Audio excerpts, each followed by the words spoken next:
2010ல தாங்க iPhone 4 வந்து release ஆகுது. iPhoneவுடைய பிரைஸ் பார்த்தீங்கன்னா, $289. உங்களோட ஃப்ரெண்ட் என்ன பண்றாரு அப்படின்னு சொன்னா, அதே $289 குடுத்து, அவர் வந்து Teslaவுடைய ஷேர வாங்குறாரு. அந்த டைம்ல 2010ல Teslaவுடைய ஷேர் வந்து $1.2 கம்மி தான்.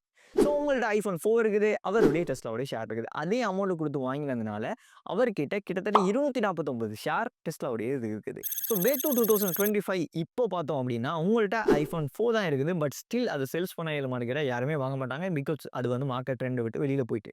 பட் அவர் Teslaவுடைய ஷேர் வாங்கிட்டு இருந்ததுனால, இன்னைக்கு அந்த Teslaவுடைய ஷேருடைய பெறுமதி வந்து $342 வரையும் போகுது. ஸோ $2 கம்மி பண்ணிட்டு $340 ஒரு ஷேருக்கு அவருக்கு ப்ராஃபிட்ன்னு சொல்லி நம்ம எடுத்தா கூட, நான் டாலர்ஸ்ல கால்குலேட் பண்றேன்.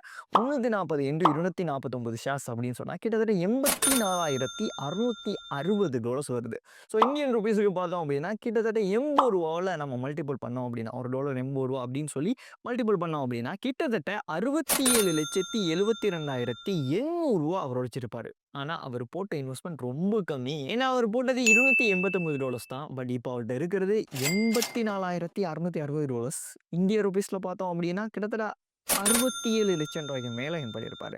ஸோ இது சிம்பிளான ஒரு ட்ரிக் தான். நீங்க எந்த இடத்துல என்ன பொருள வாங்குறீங்க அப்படின்னு சொல்றத பார்த்துக்கோங்க. அண்ட் இன்வெஸ்ட்மென்ட்க்கு ரொம்ப முக்கியத்துவம் வந்து குடுத்துக்கோங்க. இதெல்லாம் கரெக்ட்டுப்பா. பட் இத பத்தி நான் எப்படி கத்துக்கிறது? நான் எப்படி ஷேர் மார்க்கெட்ல இன்வெஸ்ட் பண்றது அப்படின்னு சொன்னா, வெயிட். சும்மாவே ஷேர் மார்க்கெட்ல போய் இன்வெஸ்ட் பண்ணக்கூடாது.